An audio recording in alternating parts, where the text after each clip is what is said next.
Huge thanks to Aura for sponsoring this video. More on them later. So here's the question. Can your negativity, your insecurities, your demons, your tragedies, whatever they are, can they be used to improve your life? You know, I think my insecurity drives me really, really hard.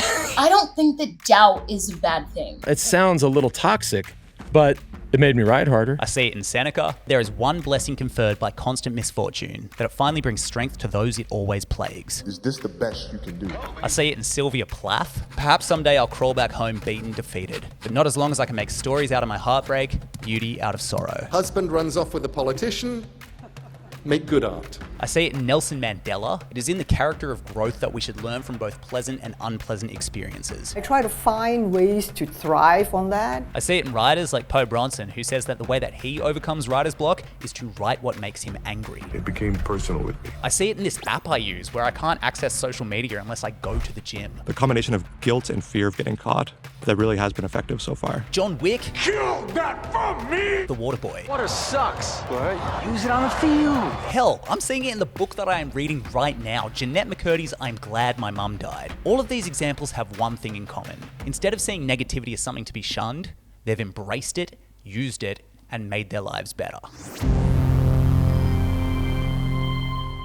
Alright, so this video started with a question. Can you use your insecurities, your demons, your past tragedies to fuel you forward? Can they be used for good? Now this might seem like a simple concept, but the first time that I talked about it on the channel, it had a very refreshing response. It shows that you are someone who actually does struggle with productivity to the point where you are willing to use any tool at your disposal that produces results. It's a nice break from the productivity gurus who just automatically wake up ready and willing, never allowing their body to tire or feel lackadaisical. Stay genuine.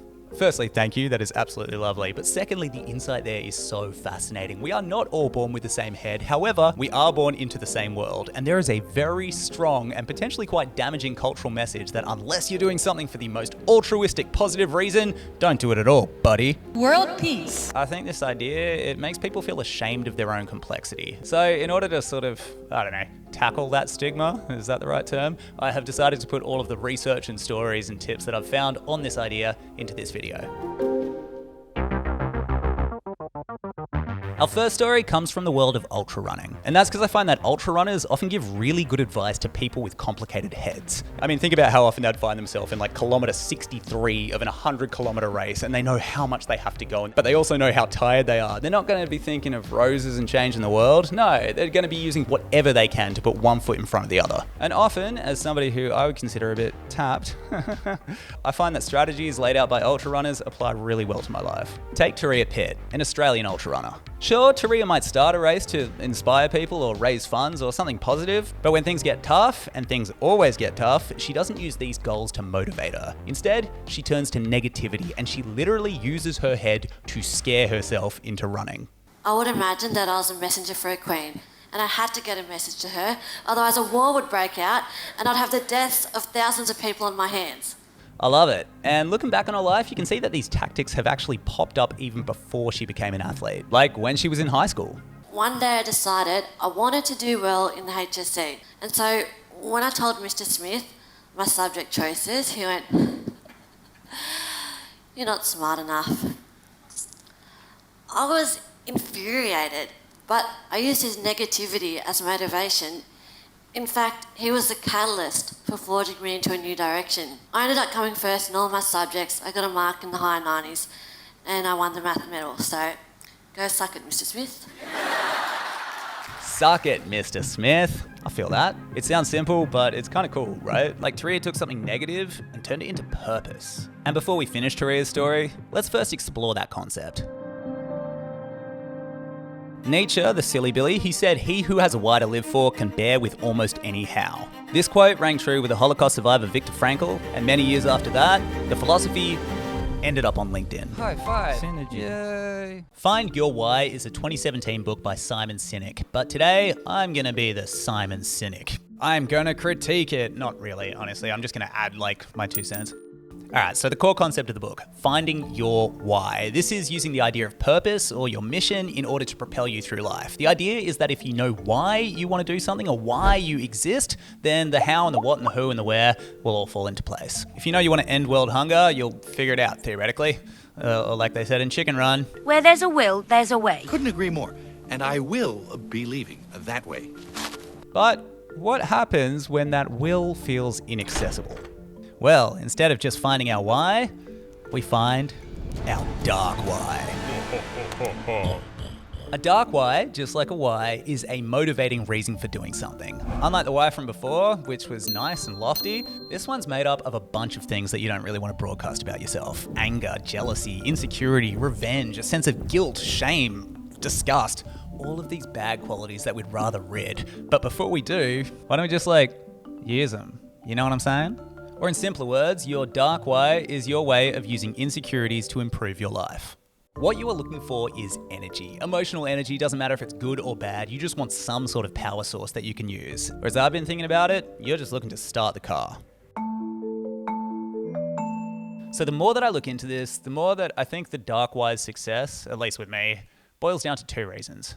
The first is something called the action motivation loop. It's the idea that action and motivation are related and that they feed into each other. Now you'll notice that it is a loop, and this is where we get to dispelling a cultural myth. The idea that you need to be motivated in order to act. You need to be full of inspiration. You need to have just watched Remember the Titans, and then, only then, can you go out there and make that origami hat, buddy. Yeah. But as many people have pointed out, the way to actually start the loop is with action. Action leads to motivation, and once you act, then you can get the benefit of the cycle. Now, this first action can be positively motivated, but it can also be negatively motivated. I like to think of motivation as a full tank of petrol in a car. To access that tank, you've got to start the car, which traditionally means using the keys. This is your positive why. But if you can't find your keys, if you can't find that positivity, there is another option. You could hotwire it, baby. You can bypass that ignition switch and get that motor started with a dark why. Hot wiring might not be encouraged, but it does get the job done. So in both cases, you end up getting access to that full tank of petrol-y motivation. Don't get me wrong, once you're in that loop, do it for the right reasons, but there is some research to suggest that starting that initial action is a bit easier with negativity. And this is where the second reason that our dark why works comes in: negativity bias. The negativity bias is this idea that negative things have a greater effect on your psychological state and processes than neutral or positive things. In simpler words, bad stuff sticks in your head. There was this really harrowing study that was done by this online newspaper called the City Reporter. They had noticed that there was all of this negative news, and there were so many people who were complaining about the negative news, and they were saying, oh, we want to see the positive news. And the City Reporter's like, we hear ya, we get ya, and that is why at the City Reporter, December 1st is officially Good News Day, where we only publish good news. Instead of all that outrage clickbait that we're all pretty sick of, the City Reporter was going to post nice things like, hey, absolutely no traffic jams on most of the highways. Nice. But here's the thing, man. While their aims were pure, while they were trying to prove that people genuinely wanted nicer news, they actually proved the opposite. On that day, December 1st, on Good News Day, the City Reporter lost 2/3 of its readership. Yep. Brutal, right? What they learned is that negative news gets clicks. Negativity launches people into action. My question is, does that action have to be doom scrolling? What if that action could be something positive? The story of a guy who answered that question in the most extreme way possible after a quick word from today's sponsor who honestly might help you answer a similar question. Aura. Yes, this is the ad, but it's also kind of relevant. So if you're looking to improve your life and your mental well-being, this is for you. So full transparency, before shooting this video, I was kind of freaking out, and I actually had to go sit in my car with the aircon on full blast and meditate for 20 minutes. How did I do that? With an app called Aura. Yes, I wonder if they really want me to say that, but that is honestly how I use it. Aura is an Apple award-winning mindfulness and sleep app helping over 7 million people. It's an all-in-one mental health coach, and it really does have it all. It's got meditation, stories, soundscapes, breathwork, life coaching. We've all got different choices when it comes to brain massaging, but Aura is on it. Thanks, Aura. Now, if you're sitting there thinking, hey Cam, that Aura sure does sound swell, and I too would like to be a relaxed, well-slept Zen master, do you have some sort of code? Yeah, I do. You can get started right now completely free on Aura's website using my special link, this one, which is also in the description. The first 500 people get that free trial plus an exclusive 25% off. So if you want that VIP treatment, get in quick, baby. Links down there. Start relaxing your big, impressive, juicy, wet brains with Aura. Alrighty, where were we? Negativity tends to get a reaction from us. But is it possible that we could choose that reaction? Take the case of this guy. His name is Rich Roll. It's the night before his 40th birthday. He had this routine where, because he worked himself to the bone, he'd reward himself by chilling out in front of the TV and eating fast food. Like heaps of fast food. Like enough to, I don't know, feed a tiny hamlet. There he is. His ritual ends. It's nighttime and he goes to put himself to bed. His bed is up a small flight of stairs, and as he gets halfway up these stairs, he realizes that he is out of breath. And he's like, oh my goodness, I sure am unfit. This is not great. He catches his breath, goes into his bedroom, and there in his bed he sees his young daughter, and he has this thought, a thought that he's never had before, where he's like, if I am this unfit, am I going to be around for her wedding? And this starts to scare him, like a lot. Ordinarily, when an insecurity like this would pop up, he'd just drown it out with TV and food. But today, he felt different. Maybe because he was about to turn 40, or maybe he was just really out of breath. But for whatever reason, he decides instead of avoiding the truth, he is going to stare at it. So he goes to the mirror, still huffing from these stairs, and staring back at him, he sees it. A miserable, unfit, middle-aged man. And he's like, dude, is this really the best you can do? That question is so sobering, and it came from a place of shame, guilt, self-disgust. These insecurities would ultimately launch him into his next phase of life. He never wanted to be that guy again. He changed his diet completely. He started noticing that those stairs, they didn't wear him down anymore. And from this, he's like, I think I got some energy. So with that energy, he starts to run and run and run. Ultimately, Rich Roll would go on to be one of the world's most iconic ultra-endurance triathletes. He would go on to finish Ultramans, 5 Ironmans in a week, and create a brilliant podcast documenting the whole thing. Within a few short years, this self-disgust took him from a guy who could barely make it up the stairs to one of the world's fittest people. Holy shit! That's one hell of a plot twist for old Richie. So how did he do it? And more importantly, how do we do it? That's the question, right? Because if we can answer that, we can take those tools and use them in our own life. Here's my interpretation of what's going on in Rich's head. Rich is having a conflict between what he wants in the short term and what he wants in the long term. In the short term, he wanted burgers and TV. In the long term, he wanted to be fit and healthy. Uh-oh, he can't have both. The burger path does not lead to the long-term path he wants. Now, rationally, you might look at these two options and say, man, Rich, if you want the long one, pick the long one. But unfortunately, comparing a long-term reward that you have to wait for and a short-term reward that you could have right now, it's not a fair fight. In fact, it's a very unfair fight. It'd be like if I was to fight Manny Pacquiao. I'd smash him. So what Rich has to do is level the playing field. He needed to express his long-term goal in terms of a short-term feeling. And then he can pitch his short-term feelings of the two paths against each other. So now the choice looks like this. You got burger and TV, which feels good, and then you've got running, which for Rich comes with pain. Rich uses his dark why.